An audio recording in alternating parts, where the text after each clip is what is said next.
Bismillahirrahmanirrahim. Assalamualaikum warahmatullahi wabarakatuh. Alhamdulillahilladzi manna alaina bil iman.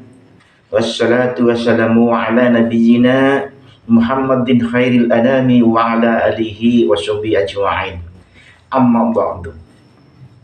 Saudara-saudara kaum muslimin dan kaum muslimat, khususnya yang seiman dan seagama dengan saya. Selanjutnya saudara-saudara, saya ingin berbicara masalah yang menyangkut kitab suci. Saudara-saudara sekalian, bagi manusia yang beragama, ini khususnya yang beragama, itu pasti akan mengikuti suatu kitab suci yang ada pada agamanya. Apapun agamanya dan apapun nama kitab sucinya, itu pasti selalu akan diikuti oleh pengikut-pengikutnya. Karena apa, saudara-saudara sekalian? Yang namanya kitab suci itu adalah suatu petunjuk, suatu pedoman bagi suatu agama untuk menyalurkan atau mencapai tujuan apa yang diajarkan oleh agama tersebut. Nah, itu pasti saudara-saudara sekalian, apapun agamanya, baik itu agama Kristen, agama Protestan, Katolik, Hindu, Buddha, Konghucu, dan lain-lain sebagainya, itu pasti punya kitab suci, dan itulah sebagai petunjuknya, sebagai pedomannya. Begitu juga Islam, itu pun gak ketinggalan. Pasti walaupun Islam itu adalah agama yang belakang, pasti itu kita punya kitab sucinya. Kitab sucinya adalah Al-Quran. Nah, maka dari itu saudara-saudara sekalian, karena saya ini adalah orang Islam, orang Muslim, maka saya akan berbicara tentang kitab suci, khususnya Al-Quran. Saya tidak ada hak untuk berbicara tentang kitab suci agama lain. Jadi saudara-saudara sekalian, kenapa Al-Quran itu dibilangkan sebagai kitab suci? Apakah benar Al-Quran itu suci? Suci dari apa yang dimaksud? Karena banyak orang yang mengatakan Al-Quran itu adalah kitab suci, tapi tidak banyak yang tahu suci dari apa Al-Quran. Nah, mungkin tidak mau tahu, atau mungkin memang betul-betul tidak tahu apa yang dimaksud suci di dalam kitab suci Al-Quran. Baiklah saudara-saudara sekalian, saya akan sampaikan tentang sucinya Al-Quran. Apa yang dimaksud Al-Quran itu dibilangkan sebagai kitab suci. Jadi saudara-saudara sekalian, ketahuilah bahwa yang namanya Al-Quran itu adalah kitab suci yang benar-benar suci. Bukan hanya dianggap suci, walaupun ada yang menganggap Al-Quran itu bukan kitab suci, ataupun menganggap tidak suci, Al-Quran itu tetap sebagai kitab suci yang benar-benar suci. Lalu suci dari apa saudara-saudara sekalian? Baiklah saudara-saudara sekalian, akan saya sampaikan tentang kesucian Al-Quran. Yang pertama, Al-Quran itu adalah isinya benar-benar suci, karena isinya hanya khusus tentang firman Allah Subhanahu wa ta'ala. Tidak terkontaminasi atau tidak tercampuri oleh pikiran-pikiran manusia ataupun oleh nafsu-nafsu manusia. Itu sama sekali. Jadi isinya benar-benar tentang firman Allah yang benar-benar tidak ternoda sedikit pun.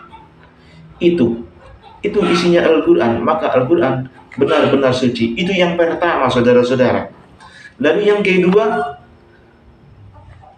Al-Quran itu isinya adalah tentang firman. Yang firman tersebut benar-benar asli berasal dari kalamnya Allah yang ada pada zatnya Allah.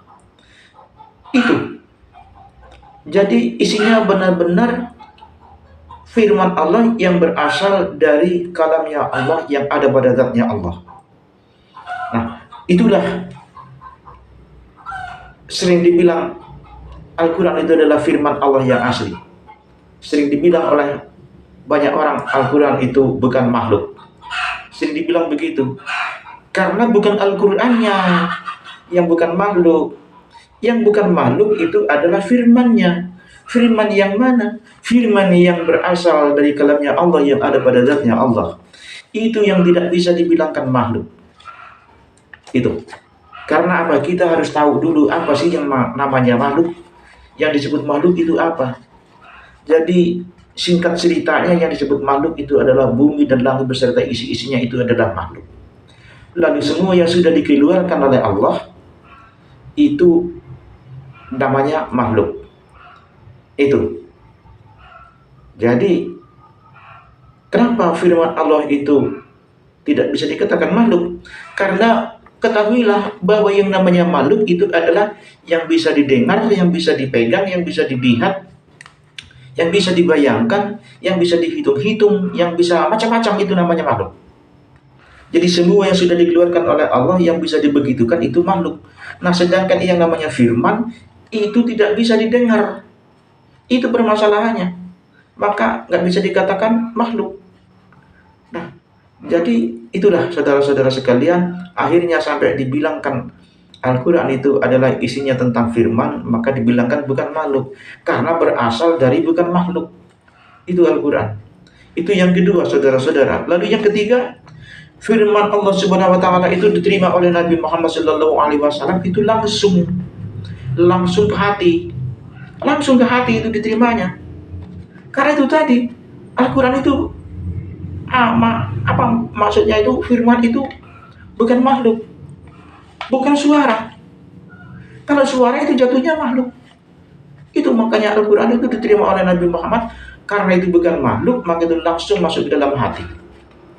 Masuk ke dalam hatinya Nabi Muhammad SAW. Nah, itulah. Maka Al-Quran itu sering dibilang orang itu bukan makhluk. Padahal yang bukan makhluk itu adalah yang masuk ke dalam Nabi Muhammad. Itu yang dibilang bukan makhluk. Nah, selanjutnya saudara-saudara sekalian, itulah diantaranya kenapa Al-Quran itu dibilangkan kitab suci yang benar-benar suci.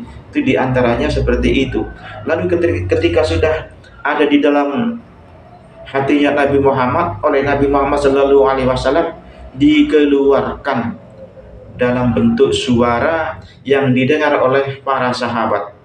Lalu oleh sahabat yang bernama Zaid bin Sabit, Al-Quran itu atau firman itu yang sudah dikeluarkan itu ditulis. Di mana tulisnya? Di situ. Waktu itu belum ada kertas, maka ditulislah di batu-batu putih, di kulit-kulit hewan atau binatang, ditulis di tulang-tulang. Lalu ada yang ditulis di pelepah daun tamar, ada yang di tembikar-tembikar, dan banyak pula yang dihafal oleh sahabat yang ada di dalam dada sahabat Rasulullah SAW. Nah, itulah saudara-saudara sekalian, awal mulanya firman Allah, awal mulanya Al-Quran. Nah, lalu saudara-saudara, ketika semua itu masih tercecer, maka atas desakan dari Sayyidina Abu Bakar dan Sayyidina Umar, maka dikumpulkanlah ayat-ayat yang masih tercecer itu, yang masih ada di batu, masih ada di pelepah-pelepah daun tamar dan sebagainya, itu dikumpulkan oleh Zaid bin Sabit. Apa dikumpulkan? Maksudnya dibikin satu mushaf. Lalu jadilah satu mushaf, dan mushaf itu disimpan oleh Sayyidina Abu Bakar. Nah, saudara-saudara sekalian, begitu Abu Bakar meninggal, maka jatuhlah ke tangan Sayyidina Umar, disimpan oleh Sayyidina Umar. Tetapi begitu juga ketika Sayyidina Umar meninggal, maka jatuhlah ke anaknya yang bernama Siti Hafsah binti Sayyidina Umar. Nah, lalu mushaf yang sudah jadi, yang ditulis oleh Zaid bin Sabit tersebut, disimpanlah oleh Siti Hafsah. Lalu apa yang selanjutnya, saudara-saudara? Lalu kebetulan itu mushaf suatu saat itu dibaca oleh prajurit-prajurit Huzaifah. ada beberapa prajurit Hudzaifah yang membaca mushaf itu, tapi apa yang terjadi saudara-saudara? Mengejutkan. Tulisannya sama, itu membacanya berbeda. Karena apa? Mereka itu bukan dari suku Quraisy. Sedangkan Al-Quran itu, mushaf itu ditulis dengan pakai bahasa suku Quraisy. Maka itu beda itu membacanya, nggak sama itu. Seperti contoh umpama kita di Indonesia, ada tulisan-tulisan bahasa Indonesia ditulis pakai huruf-huruf Latin. Nah, tulisan itu tidak jelas. Tulisan itu bahasanya bahasa Indonesia, yang baca itu bukan orang Indonesia.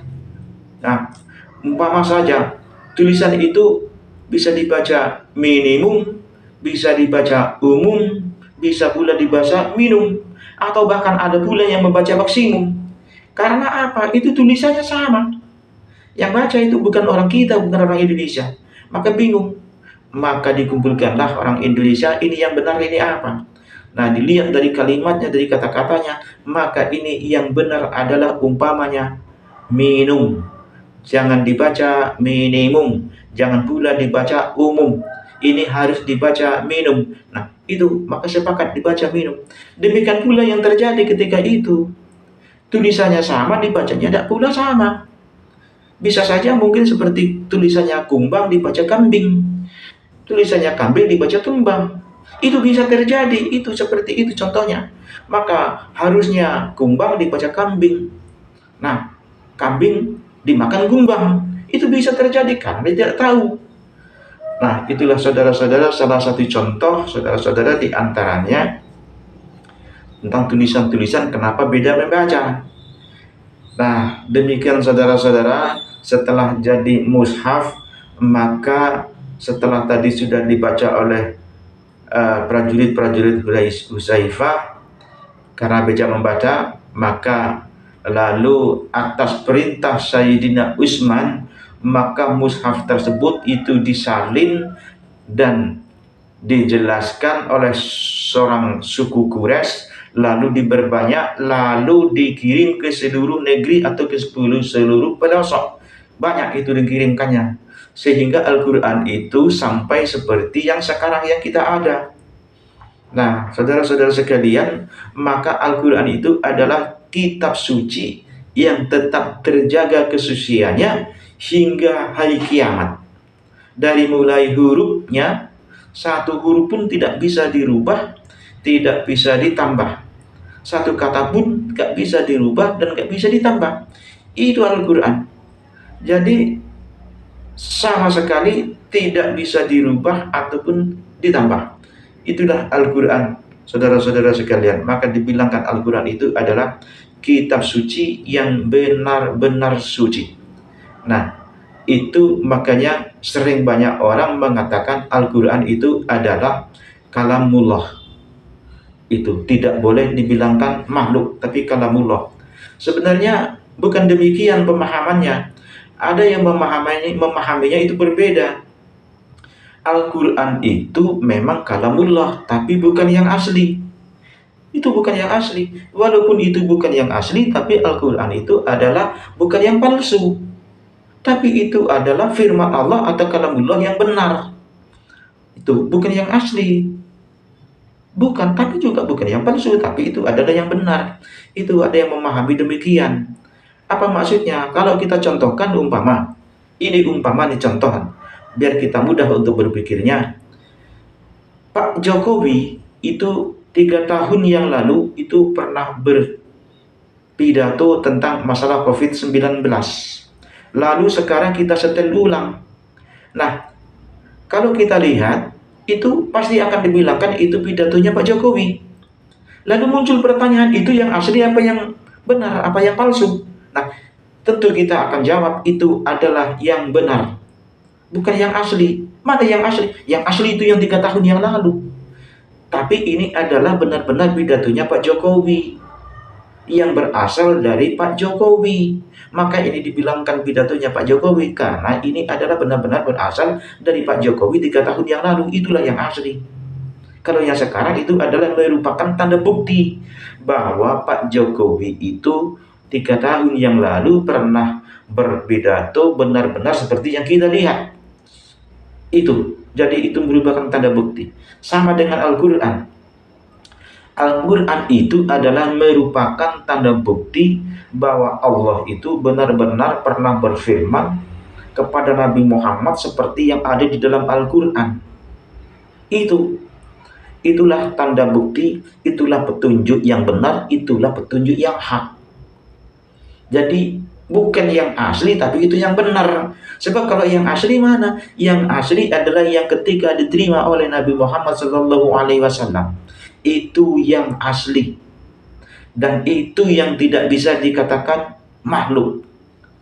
Itulah yang dikatakan firman Allah atau kalamullah.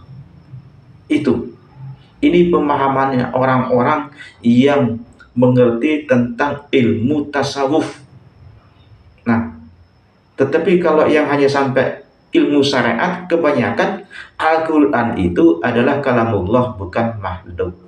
Nah, itu benar apa salah? Ya benar, itu nggak salah. Benar. Al-Quran itu isinya tentang firman Allah, tentang kalamullah. Itu ya benar, nggak salah. Kalau boleh saya contohkan lagi, umpama ada sebuah buku yang bercerita tentang lele. Nah, maka Al-Quran itu adalah isinya tentang lele, tapi bukan lele yang asli. Lele yang asli itu ada di balong, ada di kolam, atau mungkin ada di pasar, atau mungkin bahkan ada di depan kita di piring yang sudah digoreng. Itu lele yang asli. Itu kalau di dalam buku itu bukan yang asli, tapi tentang lele, tentang lele yang benar-benar lele. Itu kalau mau dicontohkan, maka Al-Quran itu adalah isinya benar-benar tentang firman Allah, benar-benar tentang kalamullah. Nah, itu bukan yang benar-benar asli. Kalau yang benar-benar asli itu yang ketika diterima oleh Rasulullah SAW, itu loh firman Allah yang asli, itulah kalamullah yang asli. Itu kira-kira seperti itu, saudara-saudara sekalian, pemahamannya bagi orang-orang yang ilmunya adalah ilmu tasawuf. Itu khususnya oleh orang-orang sufi. Itulah diantaranya orang yang mengerti hakikat. Hakikat itu adalah ilmu benarnya benar, bukan hanya sekedar benar. Kalau syariat itu adalah ilmu yang benar, itu syariat.